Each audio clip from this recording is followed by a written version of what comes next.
Il y a un instant où l'on voit au-delà du sourire, des courbes, de l'histoire qu'elle raconte. On voit le schéma, la projection, la monnaie émotionnelle qu'elle utilise. On voit son ombre et on ne la quitte pas des yeux. Et à cet instant, elle accuse. C'est peut-être un murmure. On est paranoïaque. C'est peut-être du venin. On est instable. Froid. Mais ce n'est pas un test de sincérité. C'est une punition. Car Jung a prévenu, ceux qui voient trop deviennent dangereux. On n'est pas tombé amoureux d'un rêve. On s'est laissé prendre à une façade. Et une fois l'illusion brisée, au-delà des photos Instagram, au-delà du rire sur ses lèvres, on ne pouvait plus ignorer son reflet. Ce n'est pas un fantasme. C'est sa nature. Et quand un homme le voit, ne fait rien pour préserver le mythe, elle attaque. Elle vous dépeint comme le problème. L'idiot jaloux, celui qui refuse de plier. C'est la malédiction. L'avoir devient menaçant. Votre clarté se transforme en chaos pour elle. Plus votre perception est profonde, plus son sabotage est lourd. Quand elle entre en scène et vous traite d'obsessionnel ou de contrôlant, vous ne discutez pas. Vous refusez de reculer, car chaque mot que vous prononcez lui apporte des explications. Vous lui fournissez davantage de preuves pour étayer son récit. L'homme moyen s'excuse. Il dit, je m'en soucie, c'est tout. Il implore d'être compris.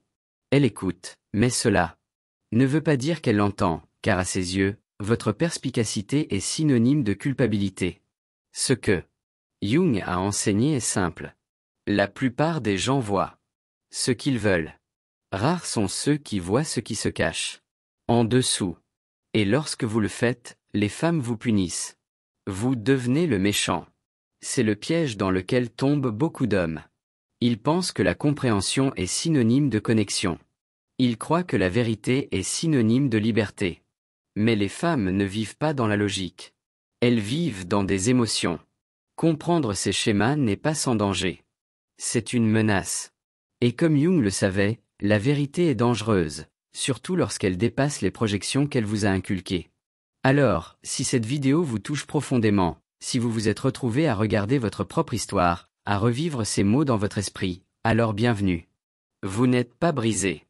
Vous êtes éveillé. Mais cet éveil fait de l'émotion votre champ de bataille, car elle ne peut pas perdre la partie. Lorsqu'elle ne croit pas qu'il y a un jeu, vous devez le lui faire remarquer. Et quand vous le faites, vous devenez le méchant que vous n'étiez pas censé être. Restez avec moi, car voir la vérité n'est que le début. Maintenir le cadre lorsqu'elle renverse le scénario, c'est là que réside le pouvoir. Et cette vidéo est votre code secret pour rester inébranlable. Elle dit qu'elle veut de l'honnêteté. Elle dit qu'elle veut un vrai homme. Elle dit simplement d'être ouverte avec moi. Mais ce n'est pas toute la vérité. Parce qu'au moment où vous lui montrez la réalité, au moment où vous dénoncez ses projections, ses tests, ses manipulations, elle recule, elle se déforme, elle fait de vous le problème. Pourquoi ? Parce que Carl Jung l'a dit clairement. Les gens sont prêts à tout, aussi absurde soit-il, pour éviter d'affronter leur propre âme. Elle y compris. Pour elle, la clarté n'est pas l'intimité. La clarté est une invasion.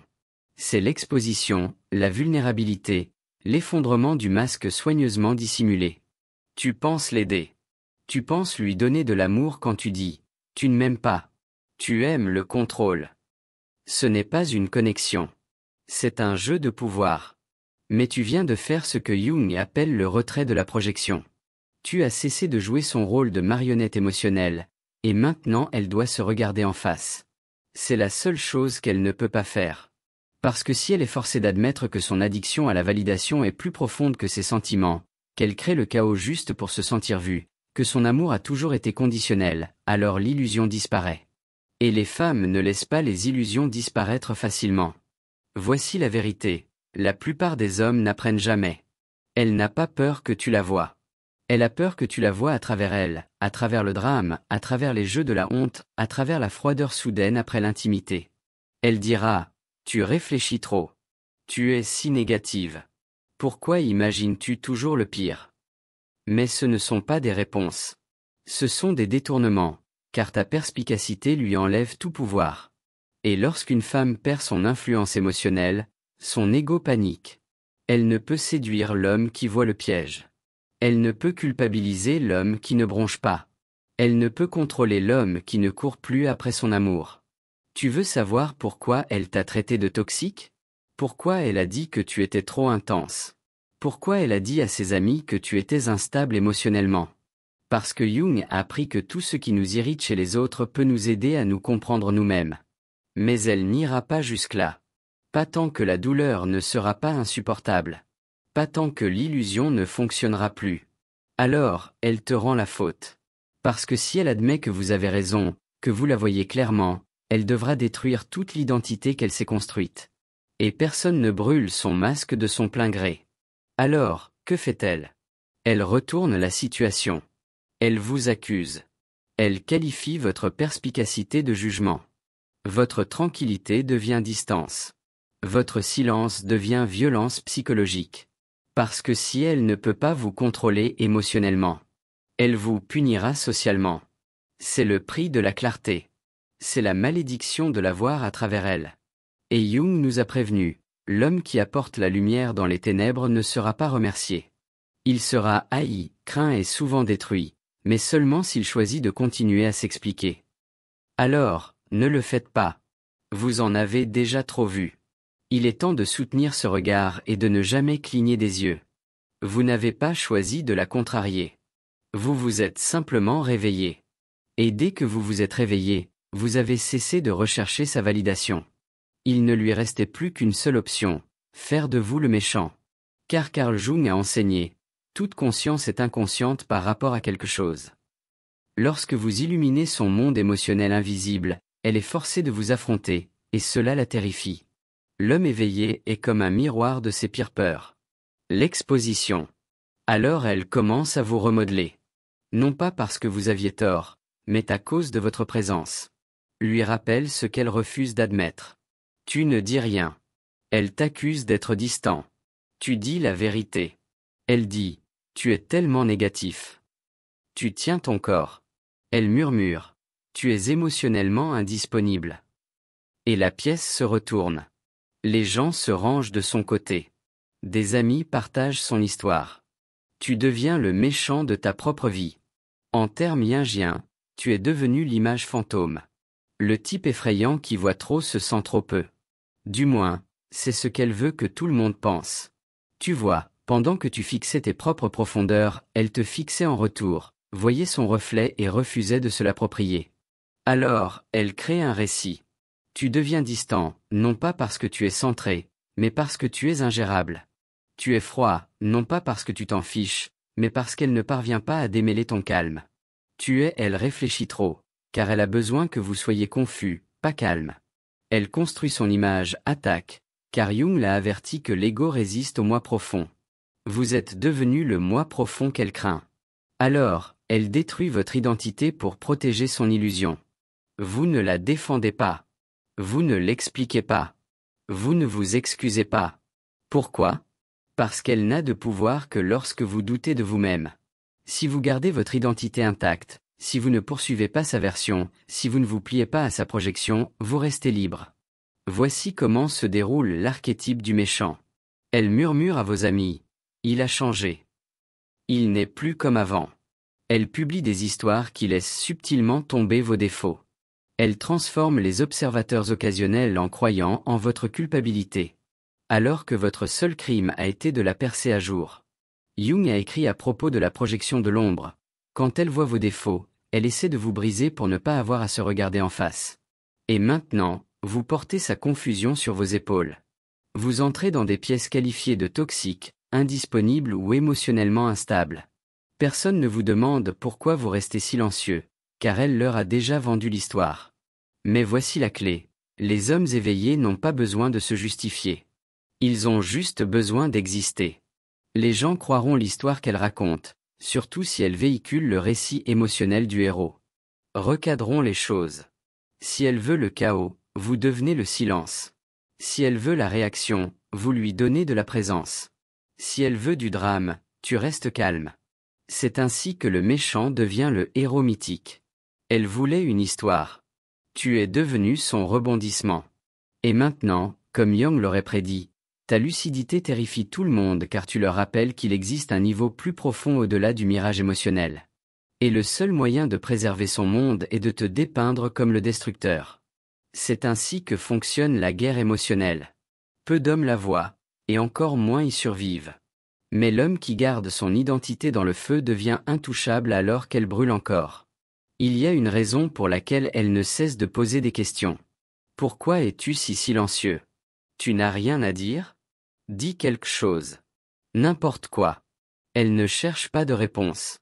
Elle essaie de vous ramener à son scénario, car dès que vous avez cessé de réagir, dès que vous ne vous êtes pas défendu, vous avez déclenché quelque chose d'ancien dans sa psyché, sa propre ombre s'élevant. Carl Jung nous a prévenu que le silence est le miroir où l'inconscient est forcé de se regarder lui-même. Et les femmes, surtout celles modernes, nourries de validation, sont rarement contraintes de se confronter à ce miroir. Elles vivent en réaction, en boucle de rétroaction, en performance. Elles définissent la réalité par votre réaction. Alors, lorsque vous ne leur donnez rien, pas même un tressaillement, leur monde tremble, non pas parce que vous êtes cruel, mais parce que vous avez cessé de jouer le rôle qu'elle vous avait assigné, vous n'êtes plus la marionnette. Vous êtes devenu l'écran où elle projette son chaos. Et quand vous ne parlez pas, quand vous restez immobile, calme et imperturbable, elle commence à entendre des choses qu'elle n'a jamais voulu entendre. Sa culpabilité, son insécurité, sa manipulation, son contrôle. Le silence devient son tribunal. Et elle est la seule à être jugée. Plus elle plaide pour l'engagement, plus vous restez impassible, plus vite ses tactiques émotionnelles s'effondrent.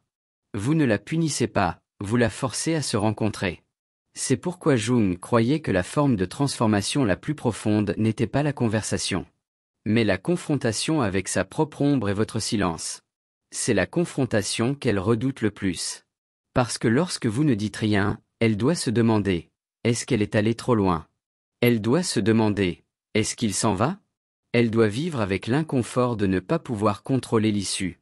Ce n'est pas votre silence qui la blesse. C'est que votre silence révèle ses motivations. Et lorsque le masque tombe, lorsqu'elle se voit à nu et sans filtre, vous avez fait ce qu'aucun homme avant vous n'avait osé faire, vous tenir devant un miroir sans dire un mot. C'est le vrai pouvoir. Mais la plupart des hommes échouent. Ils pensent que le silence est passif. Ils pensent que le silence est une retraite. Faux. Le silence est une souveraineté. Parce que lorsqu'elle vous jette des mots comme des couteaux et que vous ne saignez pas, elle ne sait pas si elle doit fuir ou en demander plus. Elle se déformera. Elle hurlera. Elle vous traitera de toxique, de froid, de dédaigneux. Laissez-la faire. C'est son procès, pas le vôtre. Et dans cet espace de silence, où ses émotions résonnent sans être entendues, vous redéfinissez votre présence, non pas comme un homme réactif, mais comme un mythe indestructible. Elle pensait que votre silence était une faiblesse. Mais maintenant, son identité entière se défait face à lui. Car l'homme qui n'a pas besoin de parler est celui qui est enfin entendu. Vous avez accompli l'impensable. Vous avez cessé de jouer. Vous avez cessé d'être son reflet. Vous avez cessé d'adapter votre réalité à son scénario émotionnel. Le silence ne s'effondre pas. Il s'étend. Et dans cette expansion, elle découvre une nouvelle vérité terrifiante. Elle ne contrôle plus le cadre. Lorsqu'une femme réalise qu'elle perd le contrôle de ses émotions, son instinct ne la pousse pas à reculer. Il la pousse à déclarer la guerre. Elle vous collera une étiquette. Elle avertira les autres. Elle transformera un jugement posé en accusation publique. C'est une psychologie profondément ancrée. Carl Jung enseignait que l'ego combat le soi en détruisant ce qu'il craint de voir. Et lorsque vous entrez dans la clarté et la présence, elle est forcée d'affronter sa propre ombre suspendue. Alors elle utilise les mots comme des armes. Vous êtes émotionnellement indisponible. Vous êtes narcissique. Vous me bloquez. Ce ne sont pas des déclarations honnêtes. Ce sont des projections. Sa version de la réalité transformée en accusation. Car si elle ne peut pas contrôler votre récit, elle dominera votre réputation. Comment la condamnation devient son arme? La diffamation. Dès que vous refusez de jouer son jeu, elle vous présente comme le briseur de jeu. Soudain, amis et inconnus vous voient comme le problème. Non pas parce que vous avez changé, mais parce que votre identité a changé. Deuxièmement, La triangulation émotionnelle. Elle présente sa critique comme une inquiétude. Je veux juste que vous vous ouvriez. Les autres absorbent cette trajectoire émotionnelle sans vous entendre. Vous devenez l'homme qui a besoin de guérison, jamais l'homme qui voit la vérité. Troisièmement, le coup d'état culturel. Elle utilise des étiquettes comme une arme.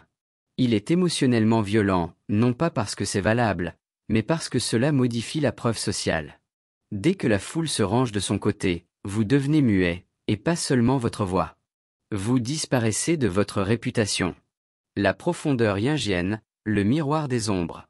Jung a souligné que la projection n'est pas seulement émotionnelle. C'est une protection subconsciente. Quand elle insiste sur le fait que vous êtes toxique, manipulateur, froid, elle révèle son tyran intérieur.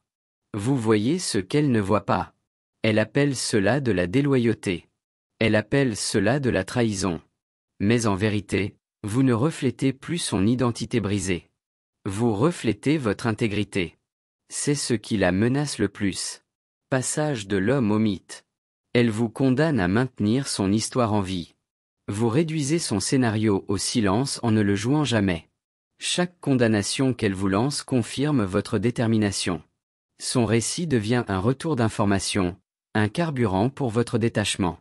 Elle crie « Tu t'en fiches. Reste stoïque. » Elle dit « Pourquoi ne réponds-tu pas ?»